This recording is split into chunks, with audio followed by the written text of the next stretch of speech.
Tracy presenta el programa Fénix. La psicología del logro.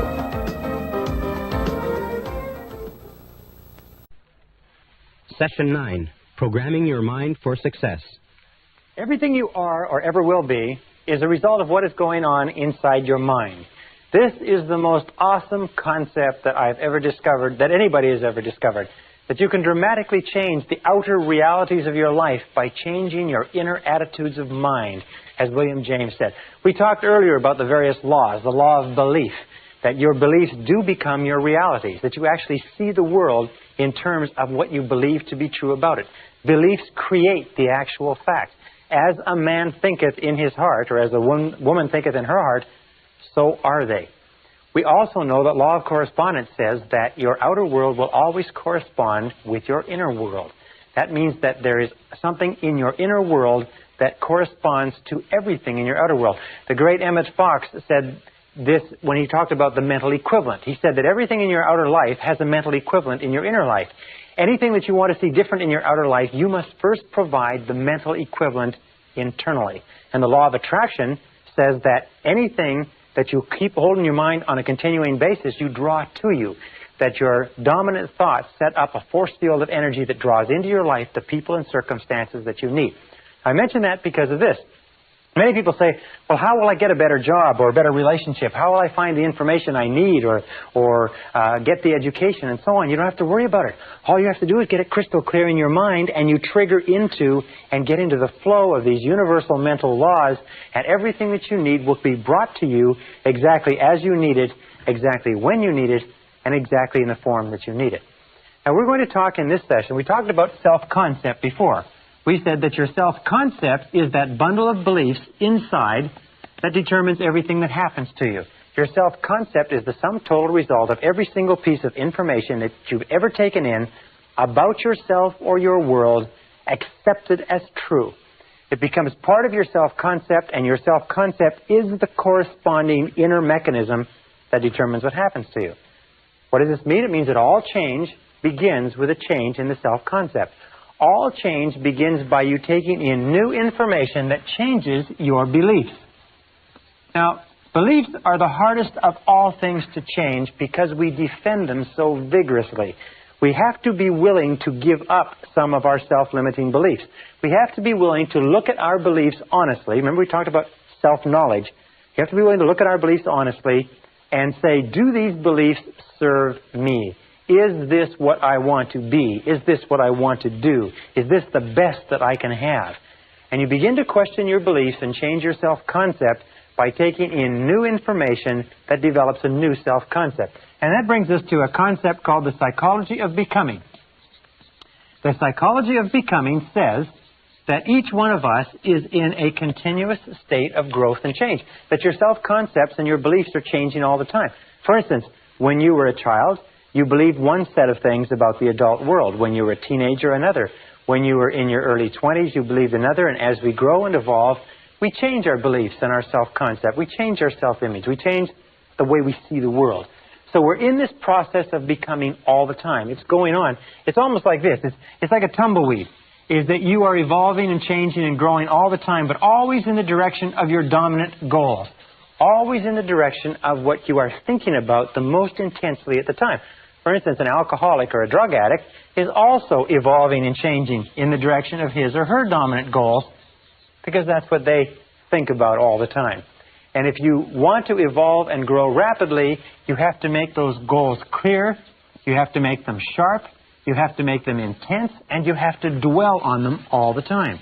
Sometimes you see people who are very successful at an early age, but you'll find that those people had an obsession, a total preoccupation with a particular area or field for a long time, whereas other people who may be much older have never had an intense feeling or have never dwelled on anything they want to accomplish.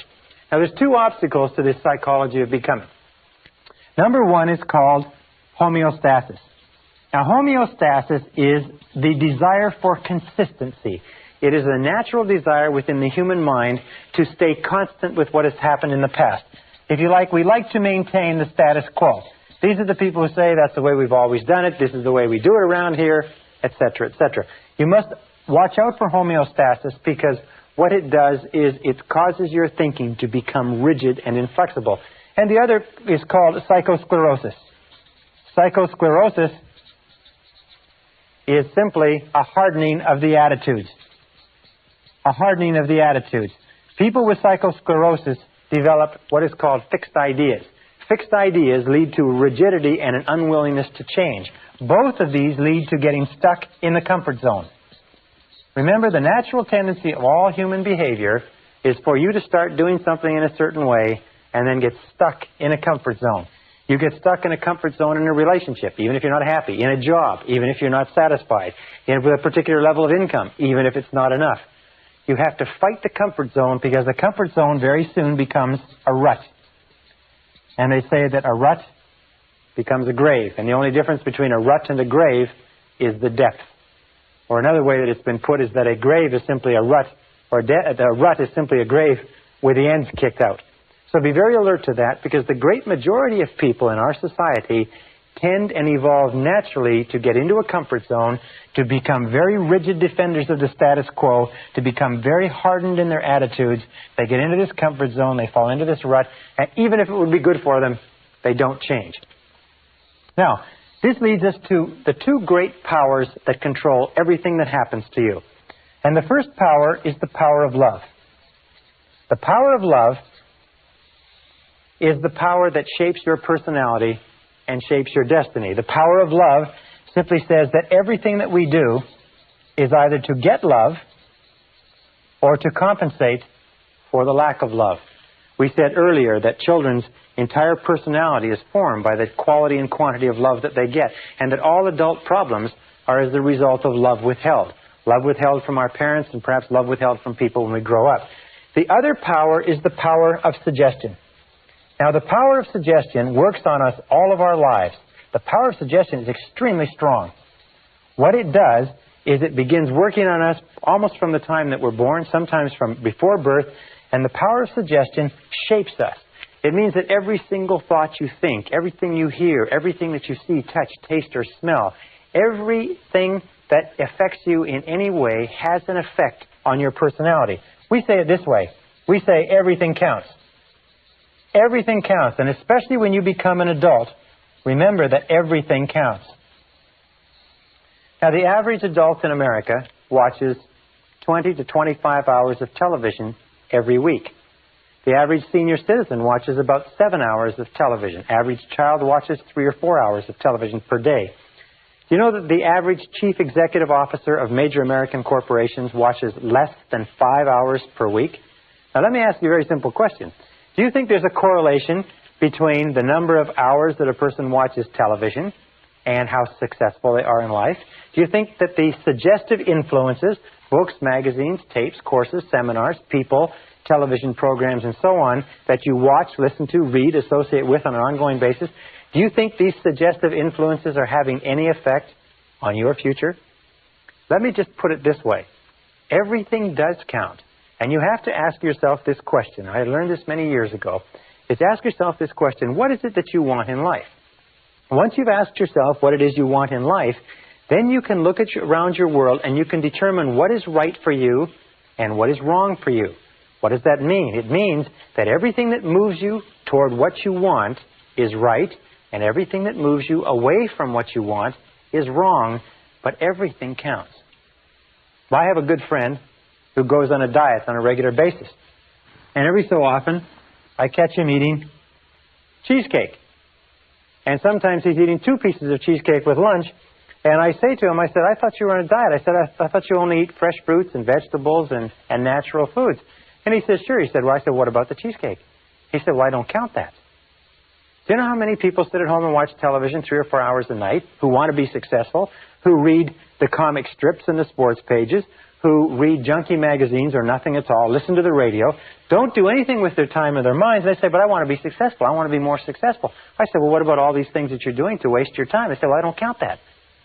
But unfortunately, nature counts everything.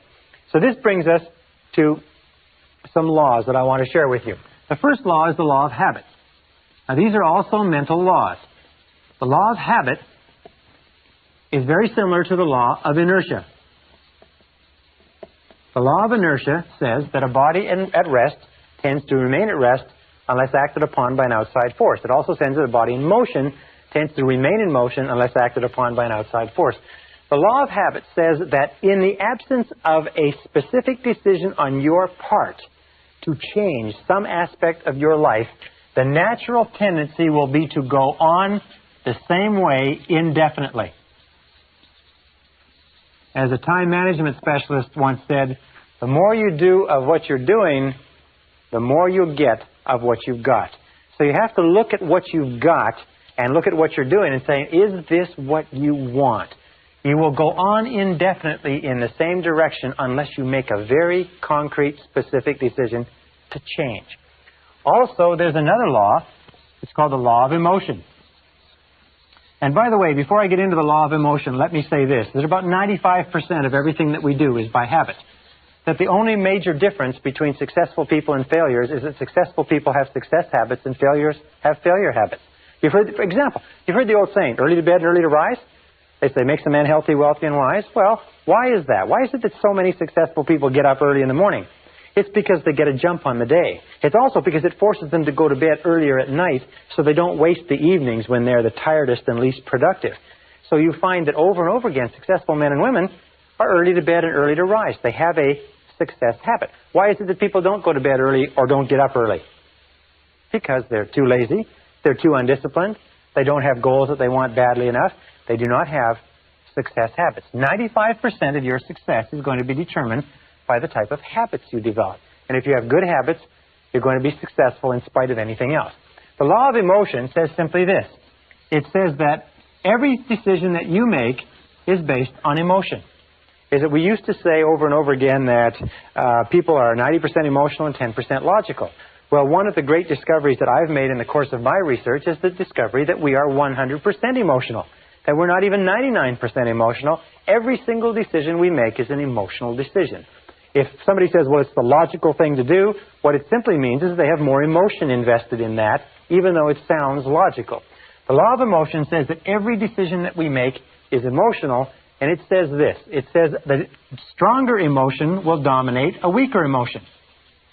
Stronger emotion dominates a weaker emotion.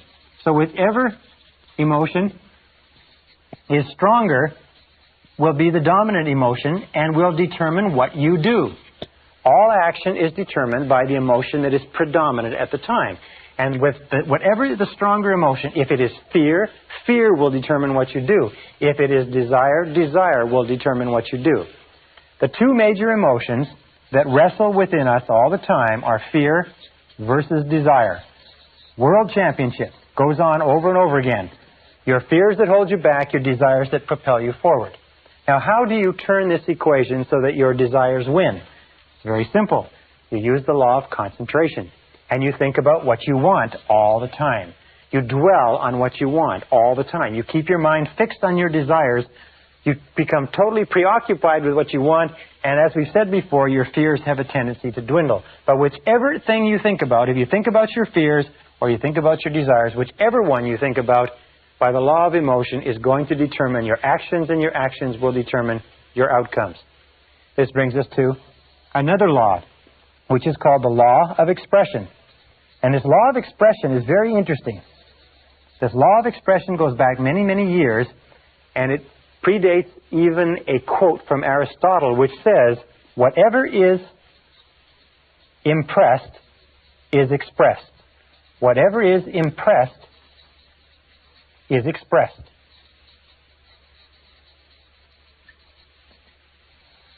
Whatever is impressed is expressed. Now, what does this mean? Let me go and sit down while we get the board cleaned off.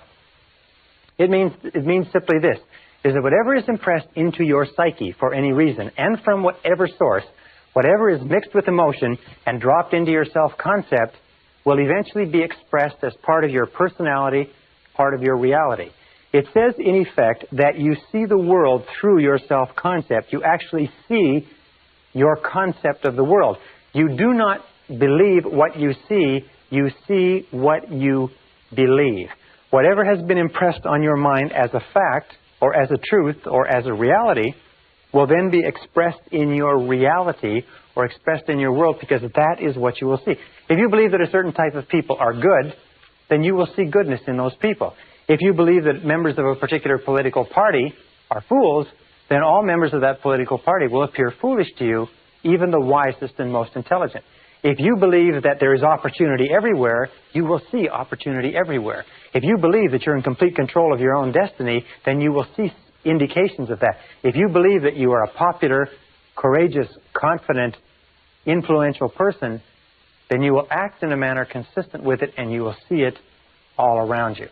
I was reading a very interesting story not long ago about a young man who came from poor beginnings and had no self-confidence at all, but was convinced by a fortune teller that he was the reincarnation of Napoleon Bonaparte. Wonderful story, true story too. And he began to believe that he was the reincarnation of Napoleon Bonaparte. And he went to the library and he studied Napoleon. He read all about Napoleon, and he began to walk and talk and act like Napoleon. He began to think like Napoleon. He began to imagine great plans like Napoleon would have imagined. He began to act with courage and confidence in the face of uncertainty, as Napoleon would have. Over time, he became absolutely convinced that indeed this person who was shy and retiring was truly the reincarnation of Napoleon. And as he did, his career improved. He was promoted. He was advanced. He changed the way he dressed. He spoke more confidently. And by the time he found out that he had been misled by the fortune teller, he was already an extremely successful businessman. Very interesting. Whatever is impressed and accepted becomes expressed. And this brings us to another critical mental law. And it is this. It is what is called the law of reversibility. When I first learned about this law, I was so excited I wanted to wrap it up and tie it up and not tell anybody. This is the first time in any form that I've ever explained this law to other people. The law of reversibility says simply this, is that if you achieve a certain level of success, a certain level of health, a certain quality of relationships, then that quality of relationships will create a subjective state. A subjective state means a feeling or an emotional state. In other words, if you win a prize, you will feel like a winner. If you fall in love, you'll feel like a lover. If you succeed in business, you'll feel like a success. The objective creates, in other words, the objective reality or the fact actually creates the subjective or the emotional state. That makes sense to you? In other words, something happens, you feel great, you get the feeling. However, the law of reversibility says this. If you can grasp this, this one fact alone can change your life, because it has changed mine. Is that if you can create artificially the subjective state, the feeling will trigger the law of attraction and correspondence into motion, and will draw into your life the people, circumstances, and opportunities necessary to create the objective that is constant with the subjective. And here is the method. It's so simple, it's astonishing. It is this, is whenever you think of something that you really desire, imagine that you have it already. Imagine that you have it already. It sounds like a game, like children would play. But it is so powerful that it is awe-inspiring, and all I suggest you do is try it for a little while. Just imagine, close your eyes, drive it along, think about it if necessary, stand, relax, do whatever you want, but just imagine that you've already accomplished it, and try to get the feeling. Get the feeling. As though it were already a success, as though it were a past tense, as though it were already accomplished, that you don't have to worry about it again, you've already got the feeling. And if you will play that feeling over and over again, this law of reversibility will create this feeling. As you dwell upon the feeling more and more, the feeling will actually begin to change things inside you and outside of you, draw you toward your goal and draw your goal toward you, and the objective will come into reality exactly at the right time and place. You don't even really have to worry about the process between the two or what the steps are. All you have to do is hold that feeling very, very intensely. And we'll talk about this a little bit more when we talk about mental programming methods. Now, the next law is the law of practice. The law of practice is also called the law of repetition, but it says that whatever you do over and over again, often enough, becomes a new habit. Do you want to be a positive, exciting, enthusiastic person? Do you want to become wealthy and successful? What is it that you want in life? Whatever you want in life, if you will practice it over and over again, it eventually becomes a new habit. If you practice it by thinking about it, you see, a new habit takes about 21 days to develop. It takes about 21 days to develop a new habit. 21 days of repeating it over and over again. Now, what we're going to ask you to do as a result of this course and as a result of what we've talked about is we're going to ask you or suggest that you go on what we call a 21-day PMA diet. That means that for 21 days, we're going to ask you to do a very difficult thing. One of the most difficult things you'll ever do in your life is for 21 days, we want you to keep your mind on what you want and keep it off of what you don't want. Keep your conversation on what you want. Keep your conversation off of what you don't want. Keep your dreams, your imagination, your thoughts, your feelings, everything in your environment consistent with what you desire, and keep it off of what you don't want.